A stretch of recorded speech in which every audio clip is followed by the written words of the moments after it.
अस्सलाम वालेकुम वरहमतुल्लाह। मैं आपका भाई AR रहमान आपके लिए एक ऐसी सच्ची खबर लेकर हाजिर हुआ हूं जिसे सुनने के बाद आपके अंदर एक खुशी की लहर जाग उठेगी, एक खुशी की लहर दौड़ने लगेगी, क्योंकि बात ही कुछ ऐसी है। और मैं सच्ची खबर लेकर हाजिर हुआ हूं। कोई ऐसा नहीं है कि मेरे भाई मैं कोई व्यूज़ पाने के लिए, अपने TRP को बढ़ाने के लिए आपसे ऐसा झूठ बोलूँगा कि भाई वक्फ बिल जो है वो रद्द होने वाला है।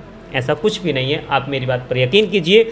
वाकई वक्फ बिल जो है, वक्फ कानून जो बना है वो रद्द होने के लिए जा रहा है। बहुत ही सच्ची और अच्छी खबर है। मेरी आपसे गुजारिश है कि इस वीडियो पर आप बने रहें, इसको मुकम्मल पूरा देखें, क्योंकि मैं एक ऐसे पत्रकार की क्लिप लेकर आपके सामने हाजिर हुआ हूं जिसकी वजह से हमारे जो देश का चौथा जो स्तंभ है वो टिका हुआ है, इन्हीं ईमानदार पत्रकारों की वजह से। वरना जो गोदी मीडिया है उसका तो हाल आप जानते ही। बिला ताखिर की मेरी आपसे गुजारिश है कि मैं आपके टाइम को ज़्यादा बर्बाद ना करते हुए आइए इस वीडियो को देख लीजिए। आपसे एक छोटी सी रिक्वेस्ट है मेरे भाई कि अगर आप चैनल पर नए मेहमान हैं तो हमारे चैनल को सब्सक्राइब कर लीजिए। वाकई ये खुशी की खबर है, इसलिए मैं भी हंस रहा हूँ और आप भी ये खबर सुनने के बाद हंसेंगे इंशाल्लाह। आइए इस वीडियो को शुरू करते हैं। सुप्रीम कोर्ट संसद में पास हुए वक्फ कानून को रद्द कर सकता है। सुप्रीम कोर्ट ने इससे पहले भी मोदी के बनाए कानून को रद्द किया है। कितने समय में, किन हालातों में और कैसे सुप्रीम कोर्ट वक्फ कानून को रद्द कर सकता है, आज इसी को समझेंगे। तो चलिए वीडियो को शुरू करते हैं। दोस्तों, अगर संसद में पेश हुए बिल के खिलाफ एक वर्ग में इतना ज्यादा गुस्सा और रोष हो कि उन्हें संसद से पास कराए बिल के खिलाफ सुप्रीम कोर्ट जाना पड़ जाए, तो आप सोचिए जरा कि वो बिल किस जुगत से, किस जुगाड़ से और किस भावना से दूसरे पक्ष पर लादा गया।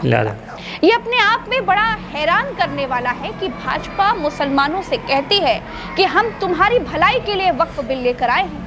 मुसलमान कहते हैं कि तुम हमारी भलाई मत सोचो, तुम हमारी चिंता मत करो। शिकारी शिकार की भलाई क्यों सोचेगा? बिल्ली चूहों के लिए रक्तदान शिविर क्यों लगाएगी? मुसलमान कहते हैं कि हमारी भलाई की चिंता भाजपा को कब से होने लगी भाई, जो बिल्किस बानो के रेपिस्टों को ब्राह्मण बताकर छोड़ देती है, जो मुसलमानों के घरों पर बुलडोजर चलवाती है, जो सरकार मुसलमानों से आरक्षण छीनने की बात करती है, हाँ। जो सरकार मुसलमानों को चोर बताती है, मंगलसूत्र, भैंस और न जाने क्या क्या हजम कर जाने वाला बताती है।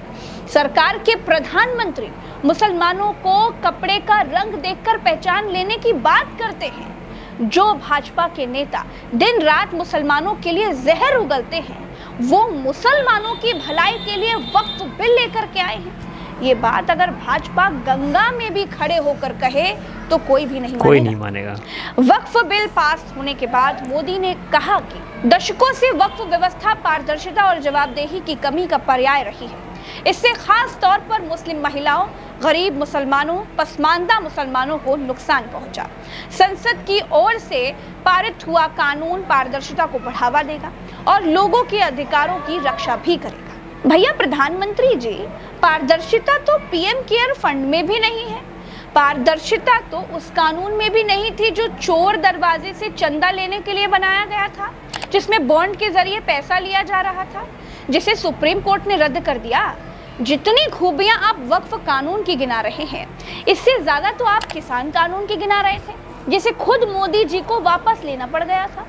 मोदी जी, गरीब मुसलमानों की, गरीब मुस्लिम महिलाओं की चिंता आप मत कीजिए, क्योंकि बिल्किस बानो बड़ी गरीब थी, आपके राज्य की भी थी, आपके मुख्यमंत्रित्व काल की सताई हुई थी, फिर भी आपने उसके बलात्कारियों को छूटने दिया, उनकी सजा माफ होने दी।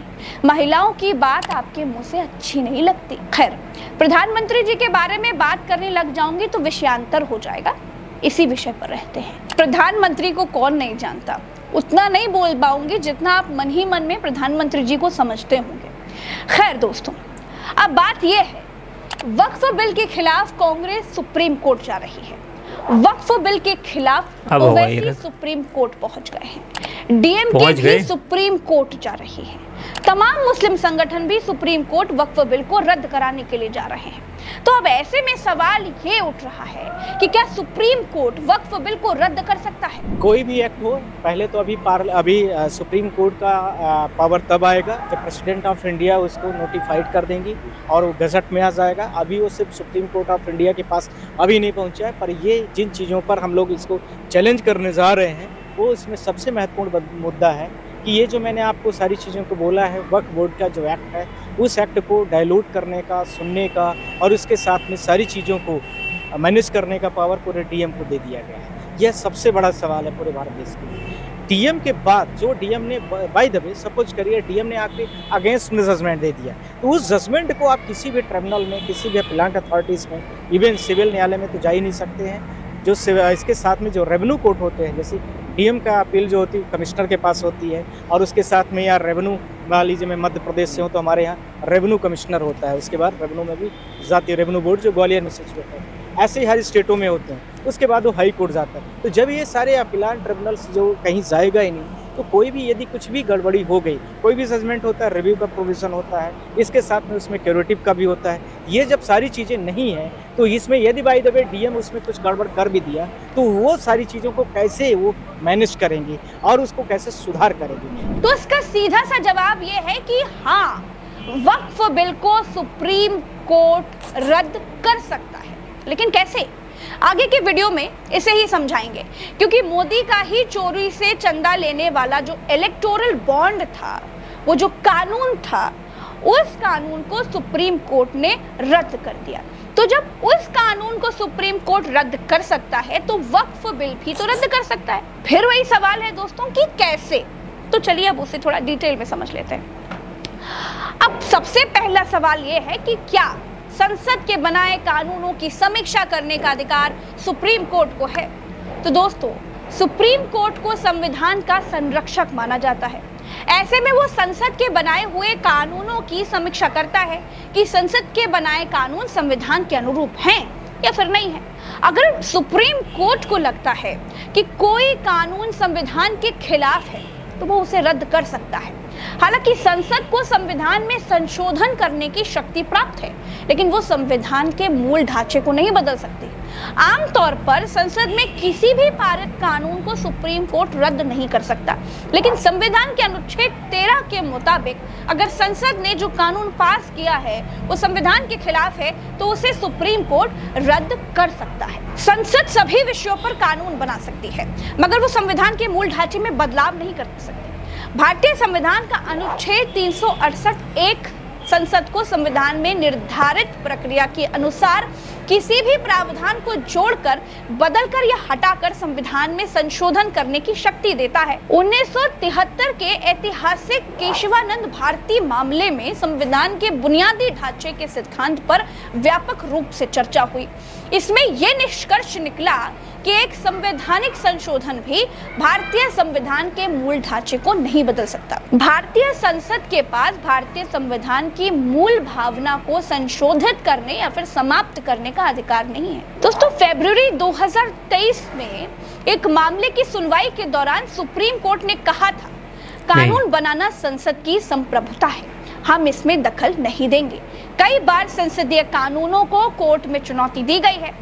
पिछले साल सुप्रीम कोर्ट ने राजनीतिक पार्टियों को चंदे के लिए लाई गई चुनावी बॉन्ड योजना को रद्द कर दिया था।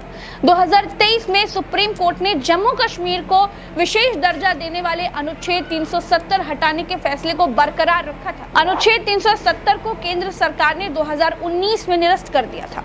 तो ऐसा नहीं है दोस्तों कि सुप्रीम कोर्ट संसद के बनाए गए कानून को पलट नहीं सकता, पलट सकता है। तो देखा आपने, ये बिल जो है वापस हो सकता है, कोई घबराने वाली बात नहीं है। आप दुआ करें और ज़्यादा से ज़्यादा इस वक्फ बोर्ड बिल को रिजेक्ट कराने के लिए आप मेहनत करते रहें, ज़मीनी मेहनत भी करें, और जो लोग इस पर काम कर रहे हैं उनका साथ दें, उनका सपोर्ट करें, और ज़्यादा से ज़्यादा इस वीडियो को आगे शेयर करें। और इस वीडियो के बारे में आप क्या कहना चाहते हैं, अपनी राय का इज़हार कमेंट बॉक्स में ज़रूर करें। मिलेंगे फिर नेक्स्ट वीडियो में, तब तक के लिए अल्लाह हाफ़िज़, फ़ी अमानिल्लाह, अस्सलाम वालेकुम व रहमतुल्लाहि व बरकातहू।